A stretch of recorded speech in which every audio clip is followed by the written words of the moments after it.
जिससे घर पूरा बर्बाद हो जाए। खाना जाना और पीना जाना, और बोले और ईंट जाना है।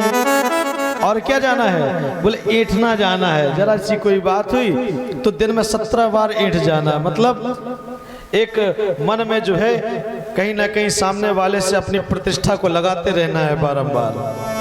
और क्या जाना? बोले लड़ना जाना और झगड़ना जाना। हाँ, बोले खाना जाना, पीना जाना और ऐंठ जाना है। बोले लड़ना जाना और बोले झगड़ना जाना, बोले और सो जाना है। लड़ना जाना, झगड़ना जाना और क्या जाना? बोले और सोना जाना है। सब काम समाप्त, दोपहर के 11 बज चुके हैं। क्या करना है? बोले अब सोने का समय महाराज जी हो गया है। इस समय तो आपकी कथा सुनने में आ नहीं सकती महाराज जी, क्षमा करिए, बड़ा व्यस्त हूं। व्यस्त कुछ नहीं है, हाँ भले ही फैक्ट्रियां चल ना रही हो लेकिन व्यस्त हैं। हाँ।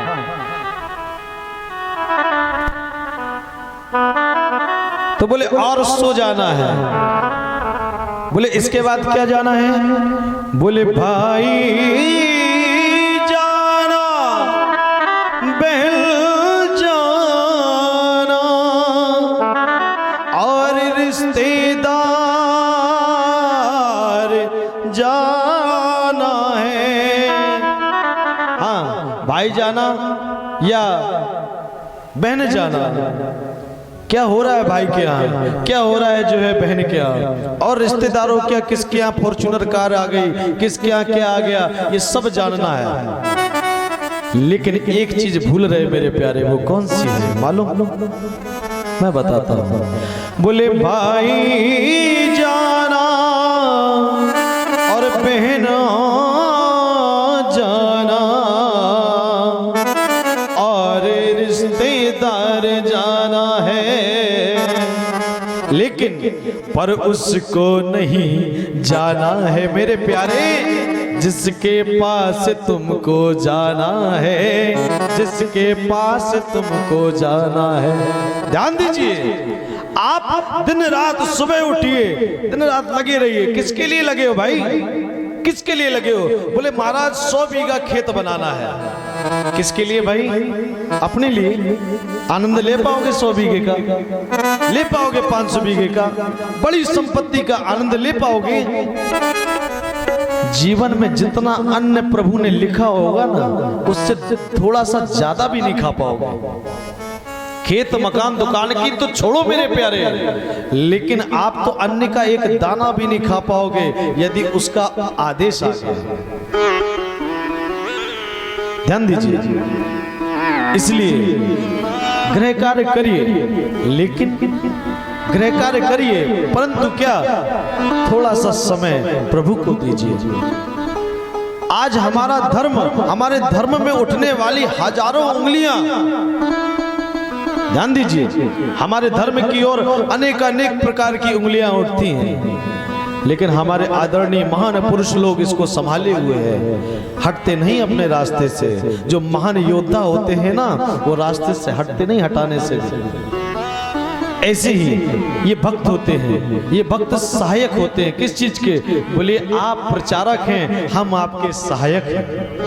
बोले आप प्रचारक हैं, हम आपके सहायक हैं, क्योंकि कृष्ण जो मेरे धर्म की स्थापना करके गए हैं ना, हम इसको धर्म को घटने नहीं देंगे। सबसे पहला संकल्प ये होना चाहिए भागवत प्रांगण में, क्योंकि ये अवसर ऐसे नहीं मिलता। शास्त्र कहते हैं गोविंद की जब कृपा होती है, बोले कब होती है?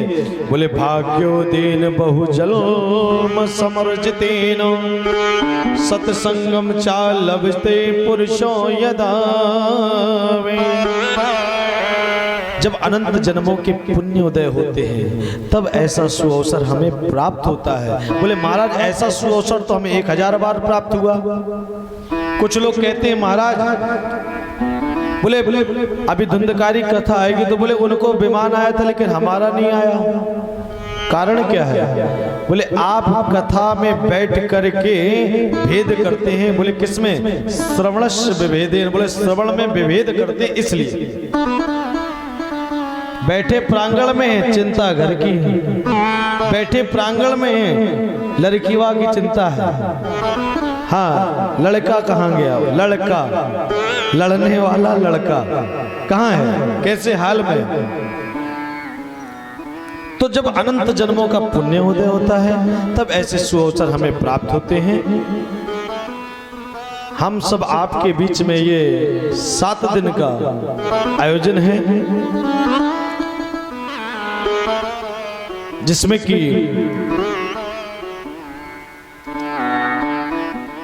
सर्वप्रथम दिन भागवत के महात्मा का वर्णन है। तो आइए भागवत के महात्मा का प्रथम श्लोक आपके समक्ष। बोलो वृंदावन बिहारी लाल की। सच्चिदानंद रूपाय विश्वोत्पत्त्यादिहेतवे तापत्रय विनाशाय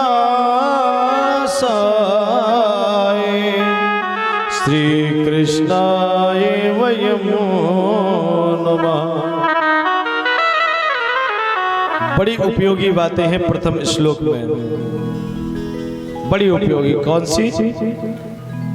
बोले सत्य, चित्त और आनंद। यही प्रथम श्लोक का व्याख्यान करूंगा। इसके पश्चात आरती, आरती के बाद प्रसाद और उसके बाद में घर। गृह कार्य में फिर से आप लग जाइए। बोले क्या? सत्य, चित्त और आनंद। सत्य क्या है? बोले सत्य क्या है? महात्मा का प्रथम अध्याय है। देवर्षि नारद जी की भक्ति से भेंट होती है इसी में। बोले सत्य, चित्त और आनंद, सच्चिदानंद। बोले जीवन का परम सार और परम लक्ष्य है कौन? बोले सच्चिदानंद। बोले सत्य क्या? बोले जो त्रिकाला वादित सत्य है, जिसको कोई काट नहीं सकता है संसार में, जिसको कोई काट नहीं सकता, उस सत्य की बात व्यास जी महाराज कर रहे हैं यहाँ। बोले सत्य जो बोले जिसमें कोई परिवर्तन किया ही नहीं जा सकता, वह सत्य है। इसलिए हम सत्य बोलते हैं। बोले सत्यव्रतम सत्य परम सत्यम सत्यस्य योनिम निहितम च सत्ये सत्यस्य सत्यमृत सत्य नेत्रम सत्यात्मकम त्वामशरणं प्रपन्ना। जो सत्यव्रत है, त्रिसत्य है, जिसका मूल भी सत्य है, मध्य भी सत्य है और जिसका कभी नहीं होने वाला अंत भी सत्य है, उसे हम सत्य बोलते हैं। ध्यान दीजिए, जो प्रथम दिवस से कथा सुनने वाले अनुयायी लोग हैं प्रभु के, वो ध्यान दें। इस कथा का फल मैं आपको बता रहा हूं कि जिसने भी ये कथा मन से सुनी, स्टाम्प पेपर लेके आना, गारंटी से लिख के देता हूं कि अगर उस व्यक्ति पे 7 दिन के बाद फिर जो बीच का 7वां दिवस होगा, 14वें दिवस अगर कृपा ना बरस जाए तो मेरे पास चले आना और बता दो। गारंटी के साथ कह रहा हूं, गारंटी बिल्कुल एकदम इस मंच से कह रहा हूं। प्रसारण भी आपका लोग देख रहे होंगे लाइव। 7 दिन कथा, 7 दिन बीच में मध्य रख करके, और 14वें दिन अगर आपको इसका फल प्राप्त ना हो तो आचार्य पंडित देवांशु द्विवेदी से आके आप कह देना कि पंडित जी आपने व्यासपीठ से गलत कह दिया था। ध्यान दीजिए, मैंने इनका अनुभव किया। ये मेरा राजा बैठा है, ये राजा बैठा मेरा यहाँ। हाँ, इसके अलावा कुछ है ही नहीं मेरा दुनिया में। ये क्या से क्या कर देता कुछ पता नहीं। हाँ, आपको कोई चुनाव लड़ने की आवश्यकता नहीं। अगर कृपा बरस गई, बिन चुनाव के राजा घोषित कर देता है। ये मान लीजिए, इसकी वो कृपा है। ये राजा तो छोड़ो, महाराजा बना देता है चुटकियों में। इसमें वो इसकी कृपा का जो है आनंद है। ध्यान दीजिए, बस इसकी कृपा के लिए थोड़ा सा त्याग करना पड़ता है मेरे प्यारे। ऐसे नहीं कृपा मिल जाती, आडंबर से कृपा नहीं मिलती मेरे प्यारे, आडंबर से कतई नहीं मिलती। कृपा मिलती है इनसे प्रेम करने से, कृपा मिलती है इनकी कथा को अपने हृदय भाव से सुनने से, कृपा मिलती है इनमें एक इनके भावों में अश्रु बहाने से।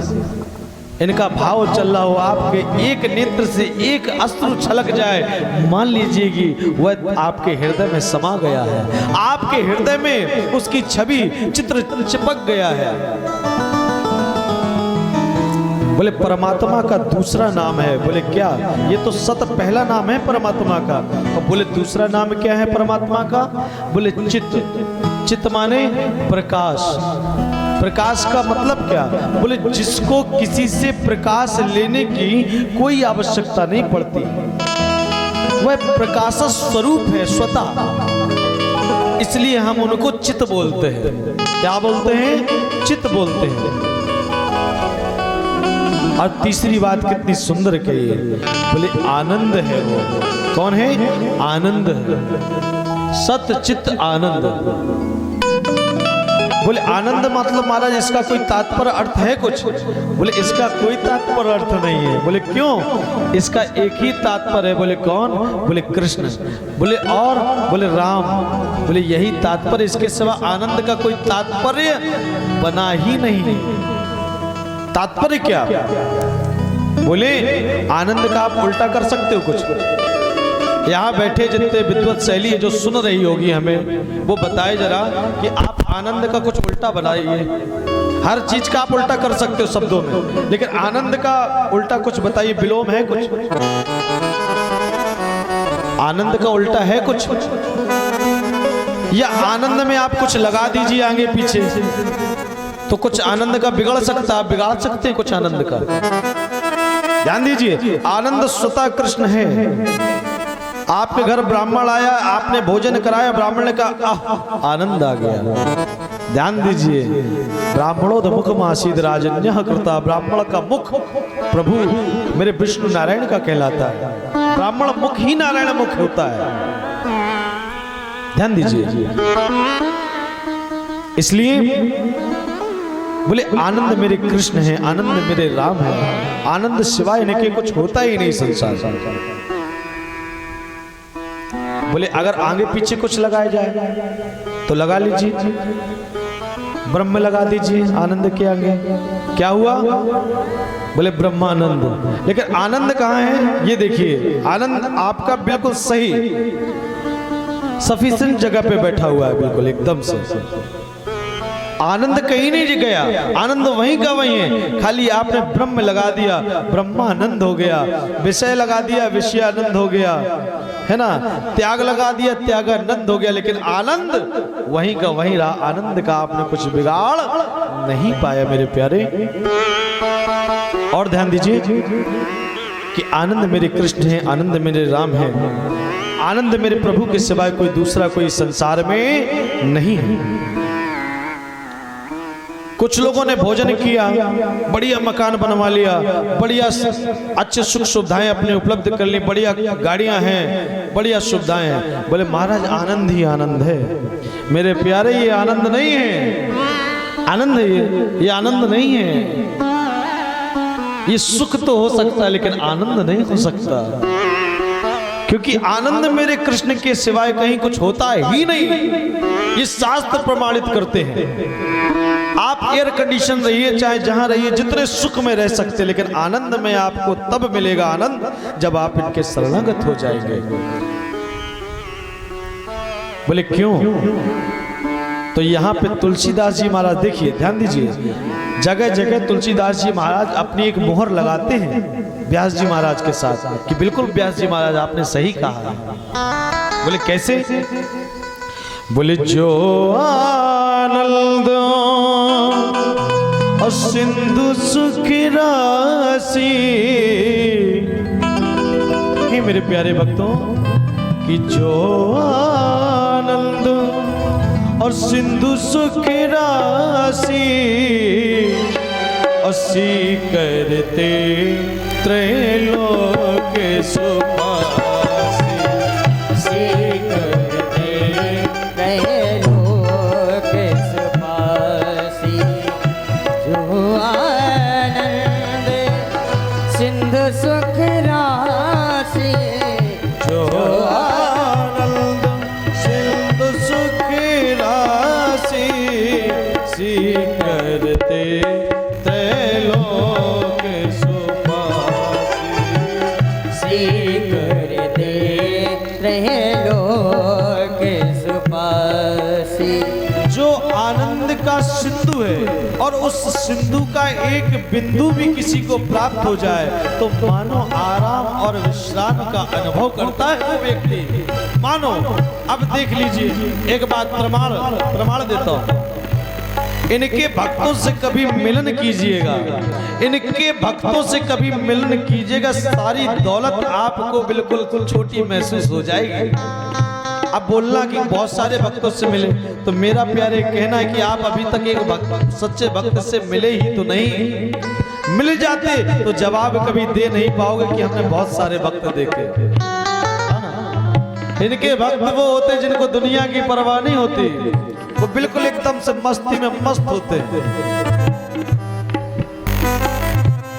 हो सो सुख धाम राम असनामा, सो सुख धाम राम असनामा, अखिल लोक दायक विश्रामा, अखिल लोक दायक विश्रामा, अखिल लोक दायक विश्रामा। जो सुख का आनंद का धाम है उसका नाम राम है। जो सुख का धाम है, आनंद का धाम है, क्या नाम है? बोले राम नाम है। अखिल लोग सारे संसार में भक्तों को आराम, भक्तों को विश्राम का अनुभव कराता है, आनंद का सिंधु है।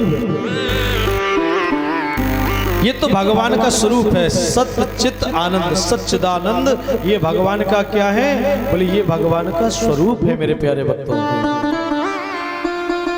अब देखिए, भगवान का स्वरूप तो आपने समझ लिया, भगवान करते क्या है? भगवान करते क्या है? बोले विश्वोत्पत्त्यादि हेतवे। बोले यहाँ पर उत्पत्ति शब्द के साथ में विद्वत जो ध्यान दे, यहाँ पर उत्पत्ति शब्द के साथ में आदि शब्द भी जुड़ा हुआ है। तो अर्थात केवल उत्पत्ति करने वाले नहीं हैं, बल्कि समस्त विश्व की व्यवस्था बनाने वाले भी हैं। बोले व्यवस्था इनकी बड़ी अद्भुत है, व्यवस्था बड़ी अद्भुत है। बोले कैसी अद्भुत है महाराज? देखिए 5 मिनट का समय लूंगा थोड़ा सा आपका। बोले व्यवस्था इनकी बिल्कुल जो है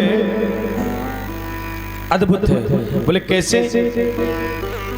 बोले जब शिशु अपनी मातृ गर्भ में आता है, शिशु अपनी मातृ गर्भ में आता है, उसको भोजन कौन खिलाता है? बताइए, सच बताइए। माँ से बड़ा संसार में कोई नहीं होता।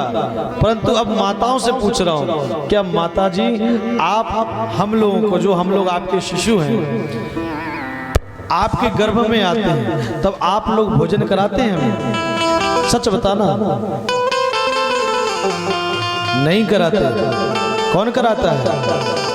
वो कराते हैं। शिशु मातृ गर्भ में आया, मेरे गोविंद को चिंता हो गई, अरे मेरा बालक आने वाला है, तुरंत गर्भ में ही भोजन की व्यवस्था है। देखिए 9 मास तक एक शिशु जीव गर्भ के अंदर पलता रहता है, जीवित है वो बिल्कुल। मातृ गर्भ से बाहर आया, अब छोटा सा बालक है, शिशु